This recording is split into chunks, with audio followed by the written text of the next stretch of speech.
Hello, I'm Dr. Shantae, and welcome to the Hole in Your Heart podcast, where I help you fill the holes in your life by helping you find the hole in your heart. See what I did there? This is season 1 of the Hole in Your Heart podcast. Season 1 was filmed last year, and I was set to launch this podcast March 2024. But then life spectacularly happened. And so I had to put the podcast on the shelf and wait until this year until life was done lifing. What you're about to see is in a totally different studio. It has a totally different vibe, but the content is still important, and that's what I want you to focus on. So there are 6 episodes this season. Each episode is going to start with this exact video. So in the future, feel free to skip it. But I can't wait for you guys to get into this content. Thank you for watching, and I will see you on the other side.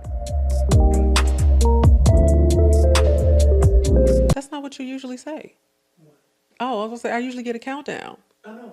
I still hit record. Oh, okay. And then 5, 4, 3. Hello, and welcome to Hole in Your Heart podcast. I am your host, Dr. Shantae, and Hole in Your Heart is the podcast that uses a trauma-informed care approach to help you find happiness and wholeness in your life and in your relationships. I'm chuckling because I'm giving my cameraman a hard time. Like our off-camera hijinks are really, they're gold. They're comic gold. Believe it or not, I'm a little bit of a goofball in real life, but that's what makes me lovable and brings positive energy right to your television or phone screen. So right now we are talking about some of the viral videos. So last year, if you are fresh and new to this podcast and you've never seen me before in your life, hey, but on Instagram, I had 3 videos go viral in 2023. And so I've been kind of like going through them and using this platform to really do a deeper dive into those topics. And so one of those videos that went viral last year was all about when I got rejected. Can you imagine? When I got rejected from the job that I currently have as a college professor. Take a look. True story. The job that I currently have right now, when I applied for it as a professor, I was immediately rejected for it. No phone call, no interview. It was thanks, but no thanks. We wish you well on your search. And I immediately internalized it. I immediately started to diminish my value. Like, oh my gosh, I must not be good enough. It's because I haven't finished my dissertation. Like, I immediately went into this blame and shame storm of all the reasons why I was not good enough for this job. Well, lo and behold, unbeknownst to me, my rejection set off an investigation in the HR department, and they started to investigate the hiring practices and the hiring of the people within that department. And lo and behold, they found some interesting things that not only was I minimally qualified for the position, but in many ways more than qualified for the position. And so I got called back in for an interview, knocked the interview out of the park, and I was offered the job. But in between the time that I had accepted the position and starting the contract, I kicked it into high gear and I finished that dissertation because I did not want to be the only person in the department who did not have their doctoral degree. Well, imagine my surprise when I walk into campus the first day of our contract, and not only am I the only person who has a doctoral degree, but turns out I was the highest ranked and highest paid member of the department and was so for a very long time. And that is when I learned that just because someone else fails to recognize your worth does not change or diminish your value. Know who you are, know what you're worth, and add tax, because you best believe I negotiated that salary. So that whole experience taught me so many lessons. It just taught me so many lessons. And as always, I have my trusty notebook here. The reason why I actually have a notebook is because I'm a college professor. It's how we roll. I don't have like the suede elbow patches, but some of these things, are just part and parcel to the job. But one of the things that I want to say and pull out from that video is, and I know this sounds cliche, but I want to unpack it, is really understanding the importance of knowing your worth, okay? And I'm not talking about this intrinsic, inherent worth, because we're all worthy. We're worthy. We are worthy of love. We're worthy of joy. We're worthy of all the things. I'm talking about from a pragmatic sense, okay? I'm talking about from a pragmatic sense and what worthiness looks like in certain industries and in the job market and in corporate arenas and in academia and in all of these places where we're talking about an exchange of value and goods and services and where the money reside, okay? So when I'm talking about knowing your worth, let me first start by saying, and I might get some pushback on this, it's just my personal belief. I do not believe that you can reap a harvest that you have not sown. Okay. So a lot of times I see people try to circumvent the process and try to jump straight to the benefits and jump straight to the pot of gold at the end of the rainbow without having gone through the steps, without having gone through a process, without having undertaken any sort of education. So I'm not talking about that. But when I'm talking about knowing your worth, if you have invested in yourself, okay, and you have learned and you have studied and you have practiced and you have mastered your craft or you have spent some time developing your skill set and what have you, that has value. Okay, that has value. The time that you have taken, the money that you've invested, the learning that you've acquired, the skills that you've acquired, those things have tangible, real, actual value. Okay. And a lot of time, and even if you're self-taught, okay, so for example, one of my guilty pleasures is I love a good, what do you call that? Reality cooking show, a reality baking championship, like that sort of thing. I do watch those baking championships. It helps me release stress. Okay. But in those shows, there's always the professionally trained, cordon bleu level chefs and pastry chefs, but there's also that home baker, right? And I'm always encouraged because they didn't allow the fact that they didn't go to a fancy school intimidate them, but they have the skills, they've practiced, they have baked enough cookies, they've baked enough cakes, they've done the work, they've put in the hours, right, in order to develop that skill set to be good enough to compete at that level and compete on that show. But when you have done that work and that investment and put in those hours and learned all the things, nobody can take that from you. Nobody can take that from you. Somebody else's opinion, somebody else's 2 cents, because it's subjective, right? One man's trash is another man's treasure. I will never forget this guy who told me, he said, hey, one man's 7 is another man's 10. I said, I have never heard it put like that, but okay. So it's all very subjective, right? And so when you have invested and practiced and all the things, no one can negate that. And so if you find yourself in a situation where someone is like, you know what, I'm going to take a pass, or in the words of Randy Jackson, yes, a no for me, dog, don't take that personally.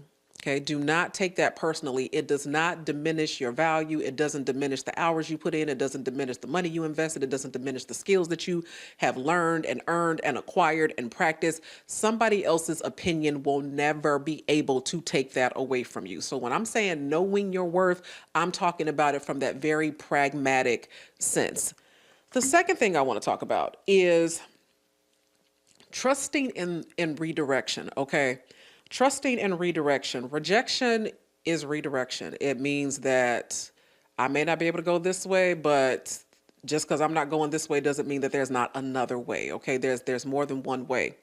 And sometimes, many times, we find ourselves frustrated and disappointed because we are trying to force an outcome. We're trying to manufacture an outcome. We're trying to, play with the controls, and we're trying to, rig the game somehow, so that it winds up in our favor. And in the words of Oprah Winfrey, your life is always speaking to you. Your life is always speaking to you. And so when life is speaking to you because a door has closed, do not try to shout it down and force your way. Perfect example. I have a theater kid. She is very much into musical theater. And so my life, whenever she's in the shower, is a daily concert of the Beetlejuice musical and Willy Wonka and all kinds of songs that she has just picked up over the years from being in plays. And in her senior year, there was a role that she really wanted. They don't get to pick the play. They can only audition for certain roles. and she didn't get the role. They gave her another role, but she didn't get the one she wanted, and it was the only one that she wanted. And oh my goodness, this is my last year. This one meant the most. You know, it's the last time that I'm going to be able to be on stage. And I mean, she was really disappointed. And fast forward about a month after the audition, she ended up having to do an internship for school. And she ended up doing an internship at this law firm. This was a non-paid internship. She worked at that company for 9 days, uncompensated. On her very last day, they offered her a job at 17 years old, making $25 an hour at that law firm. Now, let me tell you something. I'm not a spring chicken. I ain't old either, but I'm not a spring chicken, but $25 an hour? Do you know how far out of college I was before I was making that kind of money? It definitely wasn't happening for me at 17. And the thing is, had she been in the musical, she would not have been able to work that job and take advantage of that opportunity. And so when life is speaking to you, okay, when one door is closing, trust in that, okay? Trust in that, because anything that is meant for you, anything that is assigned to you is going to find its way to you. It's one of my favorite quotes out of the book, The Alchemist by Paulo Coelho is, the thing that you're seeking in your life is seeking you too. I probably butchered that, but that's the concept, is that what you want wants you too.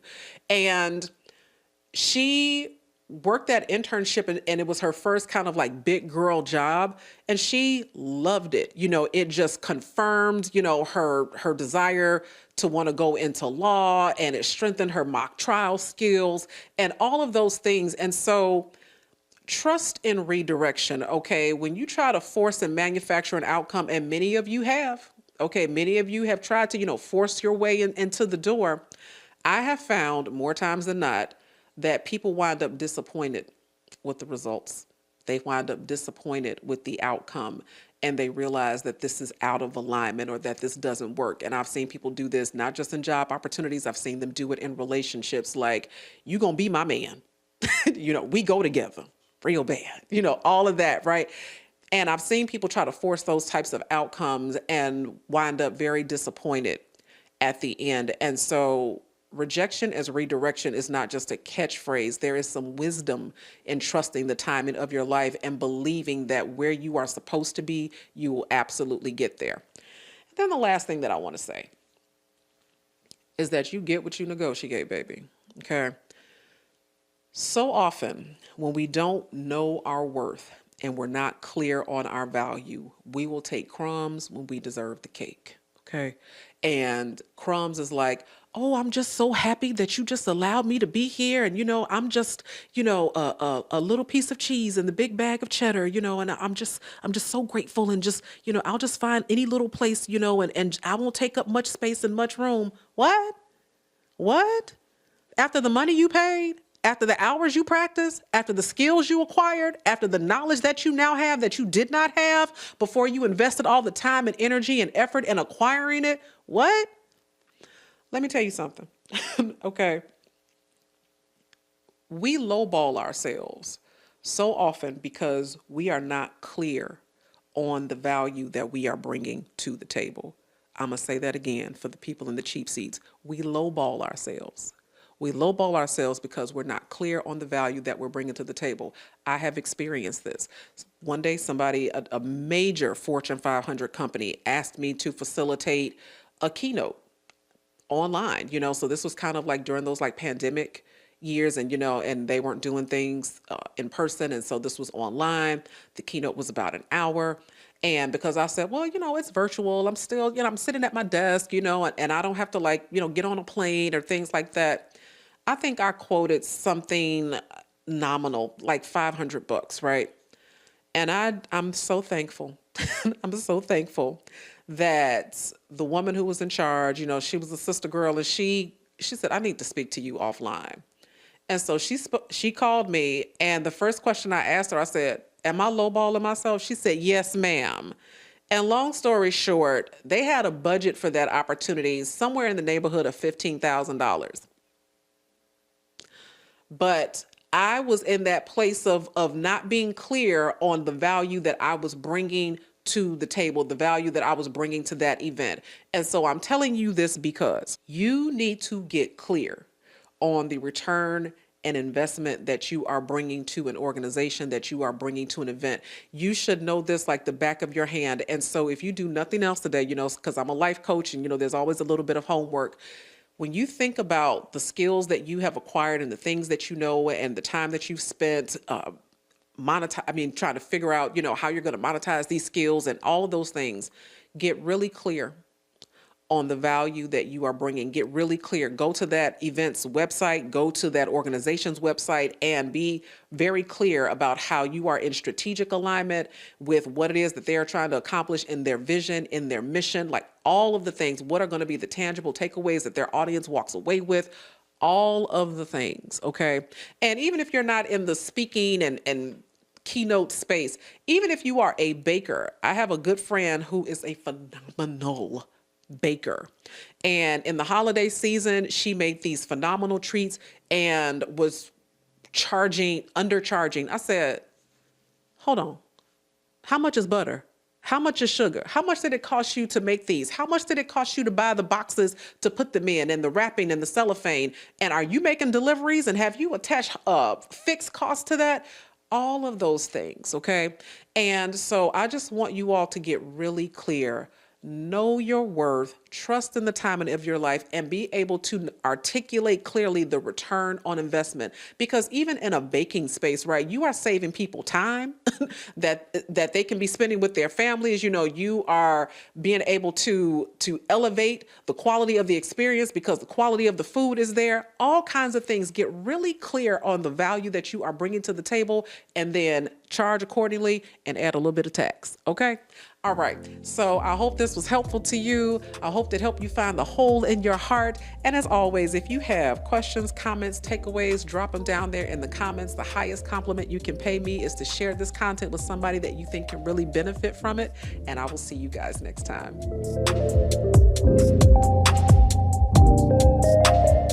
Thank you for watching this episode of the podcast. I would love to hear your feedback, so feel free to hop into the comments, give me your 2 cents. I read and respond to every single post. I can't wait to engage with you. If you like this podcast, make sure you like, subscribe, and always feel free to share.